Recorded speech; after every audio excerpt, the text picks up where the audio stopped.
Welcome to Fantasy Football Hub. Today I'm joined by FPL expert FPL Heisenberg to preview his wildcard for Gameweek 26. There's a lot to get into. Player by player, we're going to run through this. I'm excited to see your picks, mate. How are you getting on, Wes? Yeah, good, mate. And I'm enjoying tinkering with my wildcard, and but also looking forward to locking it in by tomorrow morning so I can't keep changing it. Exactly, not too long left now. I'm enjoying the tinkering as well. I'll be honest, I'm on wildcard. It seems to be the best play. So without further ado, mate, let's just get straight into building it. I don't even want to hear your reasons for why you're doing a wildcard. I just want to see the players. That's what I'm interested in. So without further ado, let's jump straight into it. Who have you got in goal? So I've gone for, do you want both goalkeepers? I do, because they're very relevant now, because as we go through the weeks, we'll see, maybe bench boosters coming into play. Yeah. Who's going to start each week. It does change a lot. Exactly that, mate. So I've gone for Raya and De Gea. So a little rhyme there. Oh, wow. And if we look at the fixtures for both of those, so obviously we know Brentford's got the double, they play in the blank, and then double again. So that's quite obvious. But later on in the season, Brentford won't be doubling, whereas Man United are the team who could double in both 34 and 37. Whereas I know there's going to be double game weeks for multiple teams in sort of 34 or 37, but there's not many teams who might double in both. That does rely on Man United hopefully getting a blank in 32 where I could free hit. But yeah, if you just look at their fixtures, I can play Raya in the doubles, De Gea later on in the doubles for United's doubles, play them both in game week 29 bench boost. And then in the single game weeks, I can just pick one that's got a decent fixture. I think the only week where there isn't a decent fixture to pick one of them is maybe, I think game week 33 was it? Where there's sort of Tottenham away and Chelsea away for United and Brentford. But one game week with a keeper who will possibly blank, isn't a big deal. It normally happens anyway with goalkeepers. So I'm just going to write that game week down to a probable low score for my goalkeeper. Apart from that, I'm happy days for my goalkeepers there. Very nice. I've not seen the De Gea shout, so I really like that one. It seems to be quite a small pool of goalkeepers, but there are obviously some more interesting picks than others. But De Gea is one that I've not seen, so I like that a lot. Okay, goalkeepers sorted. Let's move on to defence. Okay, so defence. I've got Trippier in, obviously. Yeah. I think everyone will have Trippier. Now, this next Newcastle defender will either be Shah or Botman. At the minute, it's Botman just because Shah wasn't spotted in training, and I think he went off with some sort of facial injury in Newcastle's last game. So I don't know whether to risk it. This player would probably be on my bench this week anyway, so I could possibly get Shah in, but who's a bit more of an exciting pick, a bit more expensive than Botman. But yeah, at the minute, put Botman in, but if we get news of Shah being okay, I might switch that. Okay. And then the next three defenders are, again, I keep changing here. Like I've got Zinchenko in some drafts, but this current draft is no Arsenal defenders and instead Dunk and Estupiñán from Brighton. Wow. And then, Estupiñán and Solly March are fine, by the way. There's press conference news just come out just before we started recording about that. Okay, great stuff. So Estupiñán's pretty much locked in now. Now we've got the good news on him. And then my last defender, again, it's going to be a Brentford defender. It's not necessarily locked in. It's either Rico Henry, maybe Ben Mee, maybe Pinnock. Mm-hmm. Haven't decided which one to go for. Pinnock and Henry are slightly cheaper. Ben Mee maybe a little bit more goal threat. Pop Henry in for now. But again, read that as any Brentford defender of your choice, really. Okay, I think we have a lot to go through there because you have, first of all, doubling up on the Newcastle defence. Can you just explain your thinking there, why you've gone for Botman? Trippier, as you said, is an obvious pick, but Botman isn't in every draft I'm seeing. Yes, so that is for, if I just pull up the fixtures on my phone as I do this, Newcastle's fixture in the blank in 28, I can bench my Brighton assets or sell them. And, we're going to need players there. So Newcastle have Forest away, and then they have a double, good defence all season, cheap Botman. So yeah, like I said, he'll be benched most weeks. I'll play Trippier most weeks. But yeah, it's going to be handy for Forest away in 28, followed up by a double. And then they've also got a potential double that's going to drop into the fixtures. If we look at Ben Crellin's most recent sort of fixture graphic or whatever you like, they could have a double in either 30 or 31, which means I'll have Newcastle players in place already where I don't have to use transfers. Yeah. Well, that's the reason why I'm on Botman as well at the moment. It's just because that rearranged game against Brighton Yeah. has to happen. And yeah, we're not entirely sure when it is. It looks like it could be earlier, but I'll be honest. I would pass all that information on. Say just let the gurus decide. I have no idea, but it has to happen at some point. So to have that player already in place, and also as you say, it's Newcastle. They've been very good defensively all season, even if their numbers have waned a little bit recently. Yeah, exactly that. They have been conceding a little bit recently, but it tends to be just one goal a game. I think Bruno. I can't pronounce his surname very well, so I'll just call him Bruno. Being back from Newcastle is possibly good news as well. And and I think most weeks, because we're going to be, for most of the season, I've had the likes of Patterson, Bueno, Andreas, just really cheap options on my bench. Now we're going to have a better bench essentially for the rest of the season. So Botman's just going to slot nicely onto my bench. Like I said, I could change it to Shah, but essentially it's a second Newcastle defender to play when I need him and to bench when I don't need him. Absolutely. And then the really interesting choice here is the fact that you've gone with a double Brighton defence, which means, of course, that you can't have two in midfield, which seems to be on everyone's wildcard that they're going with. It's which 2 out of 3 in midfield, but you've gone 2 in defence. Yeah, so I was on that same thought process before. I had Zinchenko instead of Dunk, and then I had 2 Brighton midfielders instead of 3 Arsenal midfielders. As of right now, I'm on the 3 Arsenal midfielders. By the time this is actually recorded and uploaded to YouTube, I might have changed my mind back. But as of right now, that's just the nature of a wildcard. My final draft, of course, will be on Hub, on my team reveal. But as of right now, I'm on the double Brighton defence because I wanted to get that extra Arsenal midfielder in. But I do we're obviously going to talk about the midfielders pretty soon, but I do like March, McAllister, and Mitoma. So it's a bit disappointing to only be able to pick one of those 3, and I've got a real decision to make about which one. But it's to basically get 3 Arsenal midfielders now, which I'll talk about when we talk about the midfielders. If you want to move on to them now, or if you want to keep going on the defence. Well, I will just say that as you said there, we are recording on Thursday. Are we? We're recording on Friday. We're recording on Friday. We're recording on Friday. Sorry, days muddled up. However, that still means there's a lot of time left, even 24 hours for Wes to change his team. And as you mentioned, that team reveal, that final locked-in team reveal will be on the Fantasy Football Hub website. So if you do want to go and check that out when it's posted, roughly when do you post the final team reveals? On a normal week, it would be maybe the day before or, whenever I do my transfers. But on a wild card, I'd say right up until the deadline. But it'll be the same article, but you can obviously just refresh that article or keep checking it. I'll tweet from FPL Heisenberg on Twitter, and there'll probably be a tweet from Hub's Twitter as well. So you can keep up to date either via Twitter or just keep checking that article under the team reveals tab, FPL Heisenberg. You'll see my draft develop. I'll try and update it as much as I can with updated screenshots, but obviously I don't want to make a change, one little change, update it every 5 minutes. But I'll probably update it late Friday night and then again Saturday morning, and I'll hopefully put a one-liner in saying this is now locked in or something like that. Nice. So if you do want to see FPL Heisenberg's final team or close to final team and every other FPL expert's final team, then the link to that is down below. However, I'm very excited because triple Arsenal midfield is something that I looked at for a brief second when I was doing my own tinkering, and I thought, that is fun. I'm too boring for that. But you've gone with it right now. That's brilliant.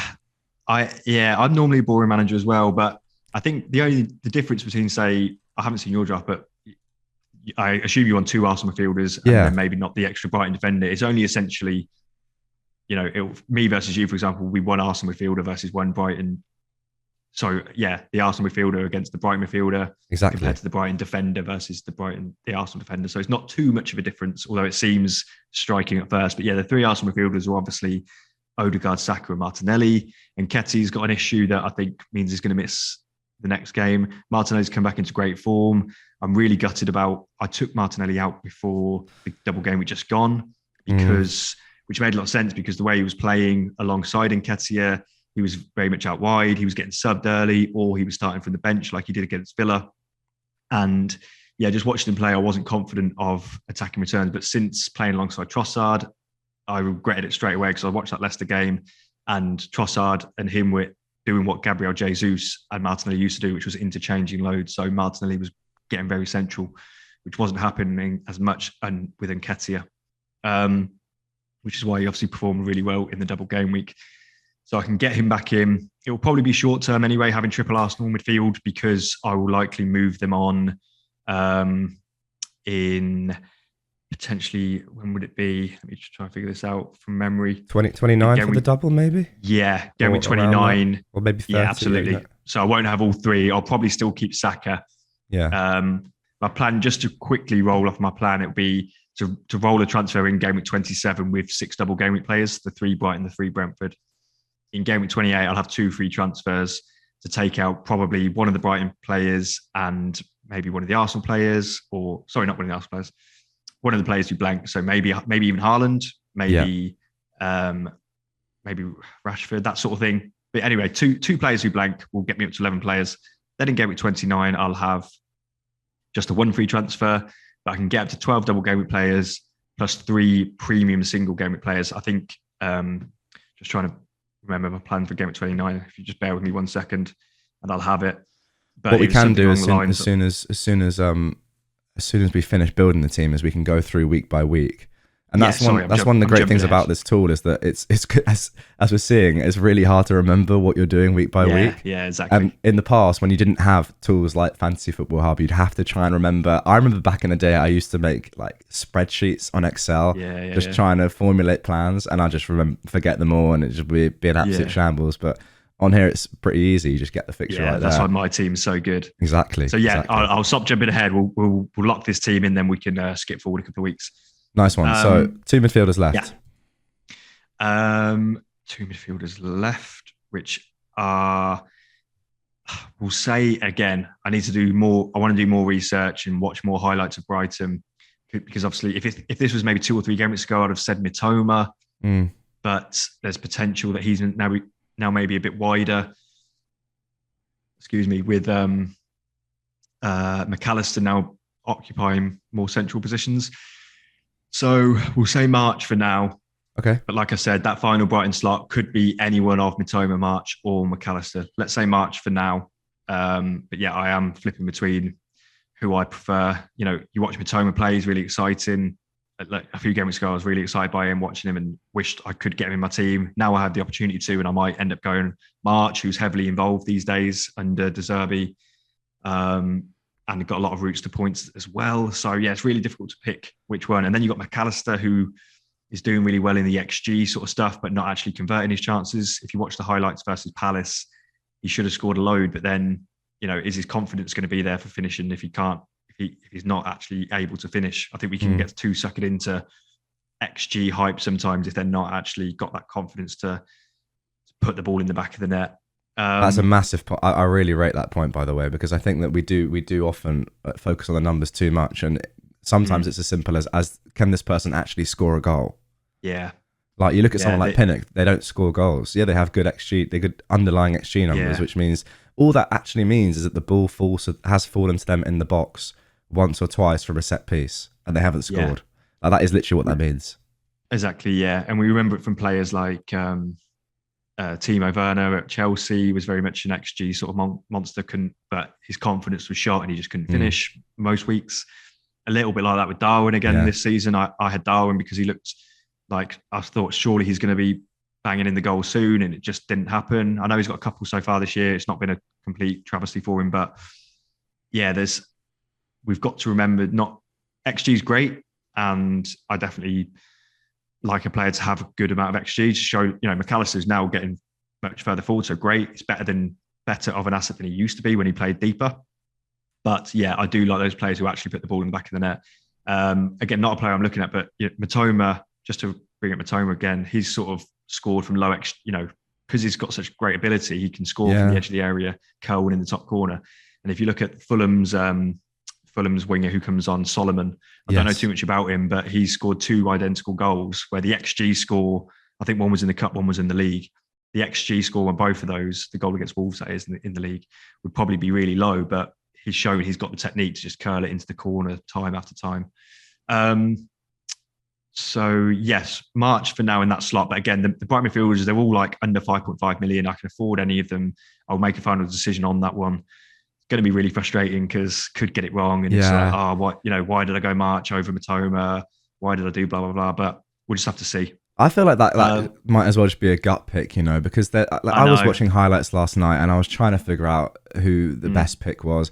And as you say, recently March and McAllister have had more chances, but then you watch Matoma just bend one in from 25 yards and you're like, well, he can do that. And March and McAllister, they're not they can't do that to the same extent that Matoma has done a couple of times already this season. So I honestly would just say go with gut on this one. Yeah, I agree there. And it's going to be very hard to get it right. I think we need, whichever way all of us go on this sort of pick, need a little bit of luck to get it right. Because you could go for, Mitoma's been playing wide the last few games, for example, but maybe De Zerbi wants him to get more central, like we've seen, and that can just happen. So you kind of need a bit of luck with how the manager decides to deploy his players. And same with, I'm getting Martinelli back now. If Arteta decides to tell him to stay really wide and for whatever reason, then again, that's going to be detrimental to his sort of goal scoring ability. But, just got to roll the dice sometimes, haven't you? Absolutely, yeah. And just the last pick in midfield, obvious one, I think everyone's going to have him. It's Marcus Rashford. We'll probably try and carry him through the blank, and then he's obviously in place for Man United's double, and probably the rest of the season. Rashford is a hold. So yeah, definitely don't want to go without Rashford and Haaland, despite them blanking soon. Yeah, he's too good. Even with the fact that he doesn't even play that many games coming up, he's just too good. He's going to score in every game, isn't he? He's just on fire. Yeah. What can you do? Okay, then. So that is the midfield done. Now you've mentioned Haaland already, and he's going to be in everyone's team. Well, sorry, I say that he won't be in everyone's teams because there is an option of going without him. Yes, you thought about that? Great point. Yeah, I have thought about it. I not considered it. I haven't really ever had it as a proper option, but it is an option if you wanted to. You could easily have Watkins in that slot over Haaland, who has the double coming up, has good fixtures, has good form. I'm just trying to pull up Watkins' fixtures just whilst we're talking quickly. Yeah, so Watkins has obviously got Crystal Palace this week, West Ham away in the double, and then he plays in blank Gameweek 28. He has Bournemouth at home, whereas Haaland's going to have to sit on our benches and be a really expensive player on our bench. I haven't ruled out jumping off Haaland for a very short period of time. But if you look at City's fixtures in the short term, Newcastle at home and Crystal Palace away, I just don't want to go without Haaland for those two. Mate, I've sort of come to, there's some plan in my head where I've got, I'll maybe take Haaland out in blank 28 for Watkins and then just go without Haaland for double game at 29 when he only has Liverpool at home, when a lot of other players will be doubling. So no one's going to really captain Haaland that week anyway. And even if Haaland gets, say, 2 goals against Liverpool that week, 13 points, could Watkins outscore that with 2 home fixtures in game at 29, plus the points he's already gained me in the week prior at home to Bournemouth in the blank? I could accept that. And then in game week 30, bring Haaland back in. I don't know yet. I'm going to have 5 players blanking in week 28. So I'll need to use 2 free transfers to transfer 2 of them out, essentially. Yeah. Whether that be 2 of the Brighton assets, whether that be, like I said, I don't really want to lose Rashford, whether that be Haaland to just, get the benefits of another player, maybe. But I'll be taking out 2 from 5 players, essentially, and Haaland's in that bracket in the conversation to be taken out that week. Whether I do it or not is another decision. Yeah, I definitely jumped the gun there because even myself, I've been thinking about when to potentially lose Haaland. And I think right now my plan is like yours, come 28, maybe get rid. But there definitely is scope to not start with him. If you're not keen to captain him this week and you're thinking that Saka might be a better option, then is a lot of money to not captain. Then 27, you're more than likely going to captain a player that doubles. Yeah. Then in 28, he doesn't play. You're not going to captain him in 29 when they're the big doubles. So in theory, you could easily go without. And then also, if you want to get super, super aggressive, you could then not get him back if you didn't want to for Southampton and Leicester, and then he's going to blank in 32. Now that is very risky. But if you were worried about making a transfer and then having to reverse that transfer and it not being worth that cost, if you were super aggressive and chasing, that's something you could do. That would be extremely risky though, as I said. But yeah, That's a Sorry. very good point. So if you, yeah, no, I was just going to basically back up your point by saying that if you are on a wild card now and you've got the stomach to do it, you could go without Haaland until, yeah, see, assuming they blank in 32, then don't transfer Haaland in until maybe 33 is at home to Arsenal. And then obviously they'll have some doubles. So you could potentially go without Haaland all the way until 33, which means about 5 Scary. weeks. You'd be a bit scared of him, but at least in a lot of those game weeks, he wouldn't be captain. He would probably be captain for a lot of people in 30 and 31. Yeah. But in 27, 29 and 28, you don't have to worry about captain on Haaland because there's double game week. Haaland then blanks, then obviously another big double game week. So yeah, 27 to 29, Haaland isn't a captain option.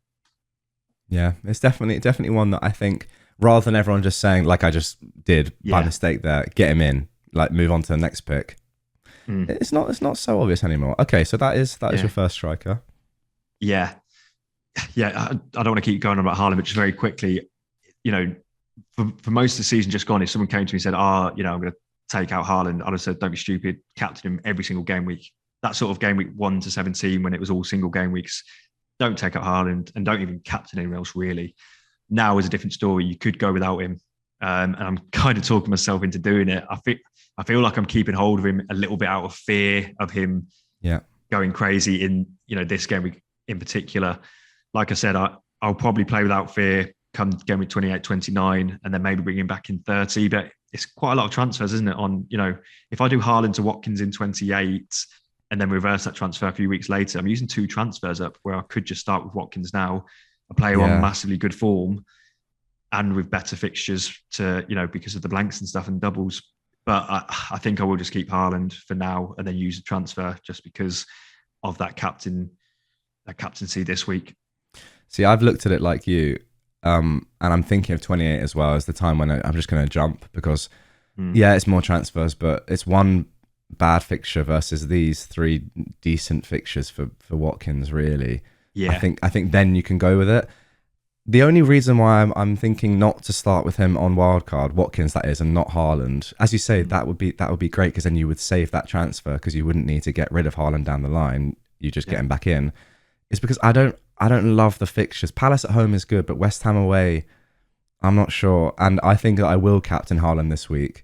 But if you're set on Saka captain, I think there's definitely scope to get aggressive there. I really do. Yeah, agreed. Right then. So next striker, who have you got? So again, this is going to be fair. I think the front 3 is very template. Yeah. Harry Kane and Ivan Toney. Yeah. Again, not much to be said. I think on Toney, just the betting thing. I saw, obviously from there's a clip on Twitter and everywhere now of you and Bakar talking about Ivan Toney and the fact that his ban has been pushed forward to April, which should see him be fine for double game week 27 and double game week 29, which is the main important thing, and obviously blank game week 28. And then we can obviously ship him on if he gets banned. He's obviously on 8 yellow cards. A yellow card this game week would be quite frustrating. It would probably mean I'd still play him for double game week 27, but because he might get a second yellow then, I probably wouldn't captain him. So I really want him to avoid a yellow this week. But that's not a reason not to go for him. And again, Harry Kane, in and out. When I thought Spurs were going to get that blank, I was prepared to maybe lose Kane for Watkins, but then as soon as Spurs actually got their fixture confirmed to go ahead in the blank game week, just sticking by Kane because of what he produces. But Watkins is a great shout. If anyone's out there that has maybe Kane, Toney, Watkins, or Haaland, Toney, Watkins, something like that, or even Watkins over Toney, maybe, then I like it. I think it is 3 from those 4 right now. Yeah, I completely agree with that. Okay, so now let's just quickly run through your plans for, the upcoming weeks. Because obviously a wild card is not just for 1 week. And it's not just for 4 or 5 weeks. This is going to be, it's very important that we get these 15 right. Yeah. I've forgotten the tool that it is, but there's one tool that I've seen many years ago. And it pretty much just showed to me the importance of getting those initial 15 picks right on both wildcards. Because if you think about it, the individual transfers that you make after a wild card, you don't even get close to 15 transfers. Like 15 transfers is 15 game weeks, unless you're taking hits. Whereas this is 15 right now. It's vitally important not to put so much pressure on you guys watching, but it's more important, I think, than people even think. When you think, oh, wildcard is very important, it's everything. It really does matter a lot. So you're scaring us now, Jack. I know, but it's the truth, because it's just you get 15 free transfers. It's like that's going to make up the bulk of your points for such a long time. There's a limit to how many players you can get rid of, and you do end up, 9 game weeks down the line, I'll be looking at someone in my team thinking, how have I still got hold of him? Exactly. It's always the way on wildcard. Absolutely. Because unless you're willing to take hits, as you say, in 9 game weeks time, unless you've taken hits, you're guaranteed to have 6 of these players still in your team. And that's in months. Yeah, which is why, I guess in an ideal world, that's why I want to try and hold on to Rashford and maybe even Haaland through the blank, because it then saves you hopping on and hopping off. It does waste a lot of transfers. Exactly. But like I said, I think just with the way the fixtures fall, I might have to, and then maybe just commit myself to maybe a hit or 2 at some point over the next 6 or 7 game weeks. And obviously there is more scope for hits to come to fruition during doubles and blanks and that sort of stuff. So, there we go. But for game week 26, team is looking very strong. A quick word on captaincy. Are you thinking of going with Haaland then? Yeah, it will be Haaland with Saka vice. Like you said, because I'm keeping Haaland, I want to captain him. If I got rid of Haaland, it would be Saka captain. But yeah, right now, Haaland captain, not overthinking it too much. Yes, Saka's in great form, etc., etc. But Haaland's form's great still. It's just, it feels like it isn't that great, but it's only compared to his very high standards. He got a 10-pointer against Bournemouth last week, was it? Crazy. 27 goals a season or something stupid. Just he's having a Suarez type season, and in a single game week, I'm very much, and especially Rashford away at Liverpool he might be a contender with an easier home fixture, maybe something like that. But yeah, right now, Haaland is captain for sure. Okay, team looks good. Obviously, a very strong bench. I presume you'd bench the double Newcastle defense away to City, and then March as well, because you have such a strong midfield in Martinelli. There's not even a conversation really with who to bench out of your 8 attackers. It just kind of has to be March, right? Exactly. Yeah. This game week it will be the Brighton midfielder I choose will probably have to be on the game week. You're right, because it will be triple Arsenal midfield plus Rashford, and then in defence I might, because I've got Rico, Henry, and Raya. Do I want double Brentford defence? Yeah. I know it's at home to Fulham. Maybe I'll play Trippier just because of his sort of. If they do pull off a clean sheet, he normally gets bonus. If he does get an assist, he normally gets bonus. If he gets a goal, bonus. So I might start Trippier. I'm not that delighted starting Trippier away at City, but I kind of feel like Trippier is one of those players that where it's just better to start him week in, week out, and then just get the points or get the blank, whatever happens. I definitely completely forgot that you have double Brentford. I definitely would start Trippier for what it's worth. Yeah, I think spreading that, and also I would expect Fulham to. I would expect them to score in that game. But obviously they might not. It's close one, but I'd be happy with just one defender in that game. Yeah, exactly. So yeah, I'd probably then start a Stupinian and bench Dunk, bench Botman/Shah, whoever that player ends up being. Okay, yeah, sure. Right then, so that is as well. Yes, so that's 26. Looks very good. 27 gets interesting. This is when the doublers come in, and it looks really strong. That would just be rolling a transfer, same goalkeeper in, and then the double players would come in for the weakest options. I'm just trying to remember who I decided to blank. Well, to be fair, you wouldn't necessarily. You could change when it came to it, but I assume you'd be looking at Martinelli benching maybe, or Odegaard benching one of them. Probably both of them. Okay. And then the sort of Newcastle defenders. But all the double game week players would come in, and I'd bench my weakest single game week players. I'd start, obviously, Haaland and Kane would play still, Saka would play, Rashford would play, and then the other single game week players would be on the bench. Yeah.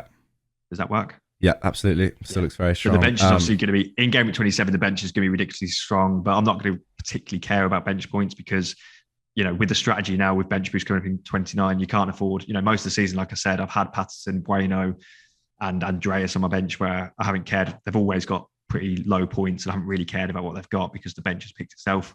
Now, in game week 27, I'm just going to have a strong bench. There's no two ways about it.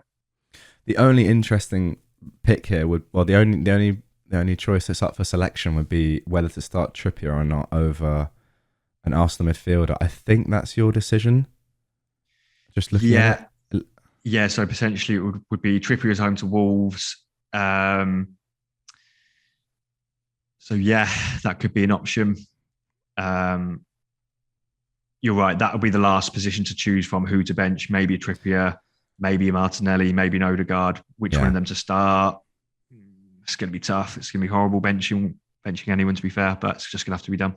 I will say on that week, we've just got to expect a lot of bench points because look at how strong the bench is. And people are also speaking about going with the bench boost in 27 just because it's a lot closer than 29. Yeah. So we have more information and less can go wrong in that period of time, which is very fair when you look at that bench. Yes, absolutely. And with my current plan, my bench boost isn't going to be filled with double game week players. It's going to be 3 premium single players, but then I'm going to have De Gea with a double game week in 29. Okay. So for that reason, I think it's fine to bench boost in game week 27. If I was planning on doing that, I would have a different goalkeeper setup probably because I wouldn't bother having both Raya and De Gea ready for 29. It just wouldn't make sense. But because of the way I'm setting up, it's fine to bench boost in 27. But if you're going to do so, just obviously you can make tweaks to how you strategize for that. You don't need 2 goalkeepers. You can keep playing twice in 29, for example. So I will hold it for 29, but it's only going to be marginally better. It's going to be a goalkeeper with an extra fixture and there'll be more double game week players in the starting lineup.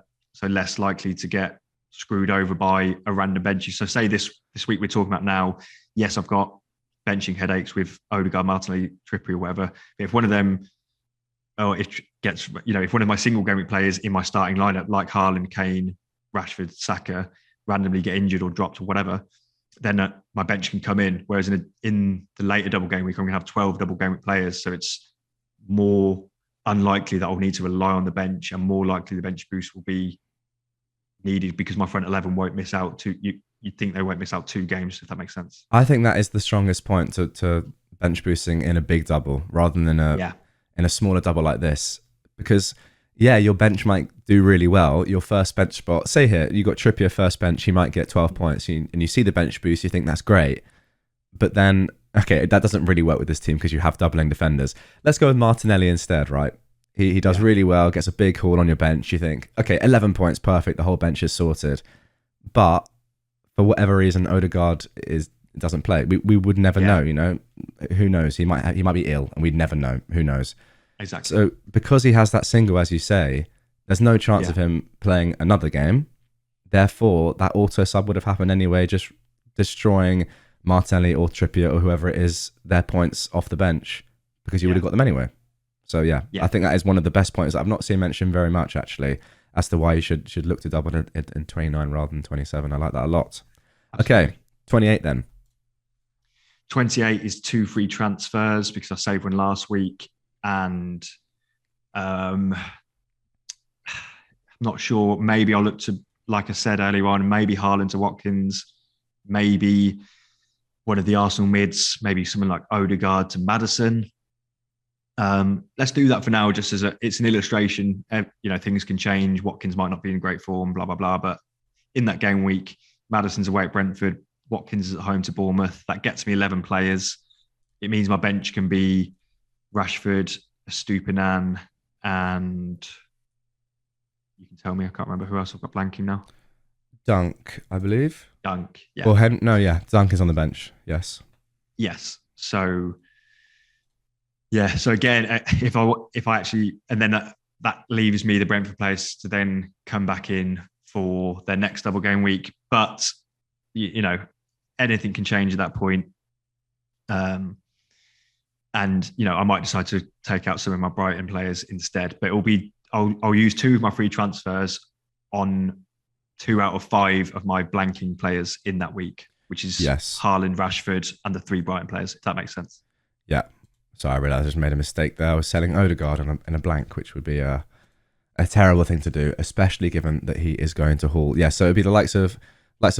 I think that was my fault. I think I said that by mistake, but I meant probably March there. Yeah. Yeah. It'd be a blank. Yeah, I'd obviously take out a blanking player, not an Arsenal player. But you have the cash in the bank to do that, which is part of this entire strategy. Exactly. So, yeah. People might be thinking in 26, money's pretty easy, but when it comes to for 28, and then we're going to look at 29, who your transfers might be now. It does get a little bit more tight. So 29, the big bench boost then. Have you got any other transfers planned?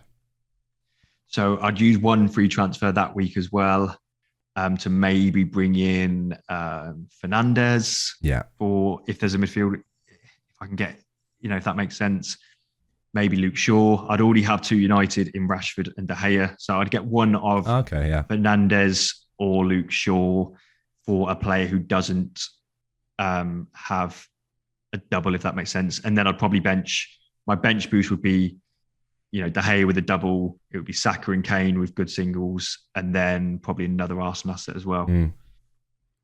Does that come out okay? Absolutely. Like, the tool says that you don't have enough money in the bank, but you probably do. It depends on your exact team, and I haven't put your exact team in. It's just a wildcard template. So it says minus 2.2, but from you should have enough for this. It does make sense in my head. Yeah, that's it. Yeah. Team looks very strong. Interesting though that you already do have the 3 United, so you wouldn't be able to get in both Bruno or the 2 United, so you wouldn't be able to get in. Yeah. Pardon me, both Bruno and Shaw. Is that a little bit of a concern not to have both of those this week? It's a downside of going for Raya and De Gea now. Yeah, but you do get the fact that they rhyme. That's quite important. That's the only reason I'm doing it. Exactly. Very easy to say. And at least with De Gea, if I don't go for Luke Shaw, yes, Luke Shaw's got some attacking returns in his locker, which could happen. But the main bulk of a defender's points is the clean sheet points. So, other people might have Luke Shaw. I'll have De Gea. And if there's no attacking returns for Luke Shaw in those game weeks, De Gea is going to pretty much match what Shaw gets. So, yeah, it's not ideal, but maybe I won't. Maybe I'll go without Fernandez and get Luke Shaw and have that double United defence. I don't know yet. We'll see. We'll see how that one turns out.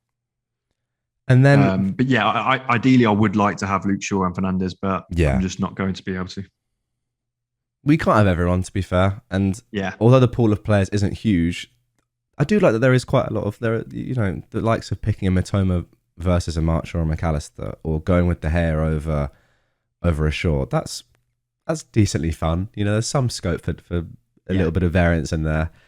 And then let's briefly look at Game Week 30, because I want to get your thoughts, just if you have any brief ideas right now. Obviously, this is a long way ahead, but as we said, you do need to be kind of thinking of these game weeks when you play your wildcard about Haaland coming back in.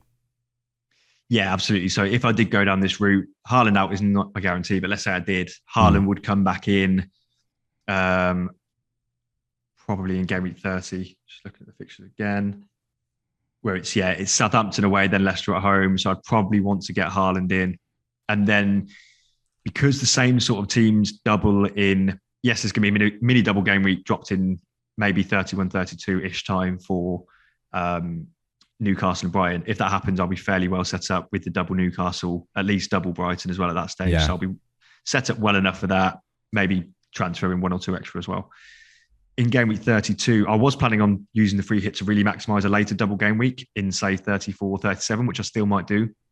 However, Game Week 32 might be the best play to do so, because Game Week 34 and 37 see the same sort of teams doubling. Then you can build towards both of those without the need for a free hit. Whereas in 32, if the big boys do blank, the likes of Brighton, that we might have a couple of players with, maybe a Chelsea player by then, Fulham and Leeds I'm not worried about, but then there's Man City and Man United. So I'll have triple United at that stage. I'll have at least Haaland at that stage. So it possibly makes sense to use the free hit that week, so you don't have to worry about, I can't get too many City players in, or I can't get too many United players in. You can get the good assets in from the big teams who double in 34 and 37, the likes of City and United, without having to worry about pesky little blank 32. You can just free hit that game week. You still survive Game Week 32 without free hit, probably. And I did like the idea of using the free hit to maximise a double game week in 34 or 37.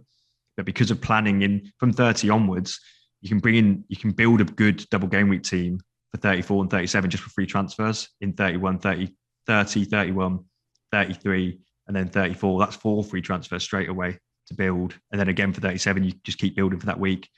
Whilst, like I said, you don't have to worry about 32, like taking out Brighton players who are then going to double again, taking out City players, etc., etc. You can just use your free hit then and keep in all those double game week players that are going to double later on in the season. Yeah, I like that a lot. I'm also leaning right now towards free hit 32. Another reason why I really like it is for Arsenal players, because you've already mentioned about getting rid of at least one Arsenal player.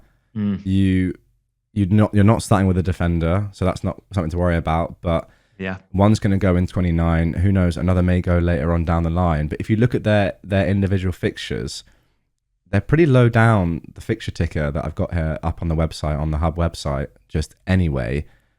And after these initial few fixtures, come 30, Liverpool away, West Ham away, then you get the Southampton at home fixture in 32, which is a great fixture, and you'd want as many Arsenal players as you could possibly have in that fixture, fine. But then City away, Chelsea, Newcastle away, and then Brighton and Forest. Those are very hard fixtures, and if you could just focus and get the 3 back in for 32, they've been amazing, of course, but you can't tell me that Liverpool and Man City away, they're going to score like 5 goals. It's not going to happen. That's why, absolutely. So in game week 30 onwards, we can come off our Martinellis, our Odegaards, our Zinchenko's, those sort of players, maybe keep Saka. And then in 32, you bring in 3 Arsenal players, like you said. And Liverpool at that point have Forest at home, assuming they're doing quite well. I probably won't have any Liverpool players because they blank in 28. Their double in 29 is pretty tricky as well. So can't see me going there. And then, so I probably just won't end up having Liverpool players for a while. Whereas Forest at home, I can go Trent, Salah, Darwin. I can go Saka, Martinelli, Odegaard, or whatever. And then there'll be obviously some other good fixtures as well, weren't there, out there? So, that's an added benefit that I actually hadn't considered till you said that about Arsenal. But you're right, because you can target those doubling teams, and it's now the lack of chaos is a shame, but it does make it quite easy to build towards the doubles that are going to come up, especially as you said, that the teams that are doubling are going to double twice, quite a lot of them. But then, also being able to target those single game week fixtures, especially the Arsenal-Liverpool game, it does look like 32 is looking pretty strong, in my opinion. Yeah, I agree. So then, mate, I think that is going to do it for this one. That is your initial wildcard draft. Not locked in. I'm not going to say even closer locked in. We've seen there's still been a little bit of deliberation between certain points. Not every, there are some players that are locked in, the more obvious ones. But as we said earlier in the video, you're going to have to check out the team reveal, Wes's team reveal on the website, linked down below, and that can change up until deadline, right? And we'll have to see. Probably will. We probably will. Yeah. Check. I'd say check the article. It'll be on my in a tweet. Check it tonight. Check it tomorrow morning. I'll try and keep tweeting out about it as well, so people know when there's updates. But just if you're really keen on seeing my team, just keep remembering to refresh that article. It's the best way that you'll see the most up-to-date version. Okay, good stuff. That is going to do it for this one. Really looking forward to this game week. I hope it's not incredibly swingy between players from individual teams, but this season has been, so it might just continue on in that vein. Guys, thank you very much for watching. Hope you enjoyed it, and we will see you very soon with the next one.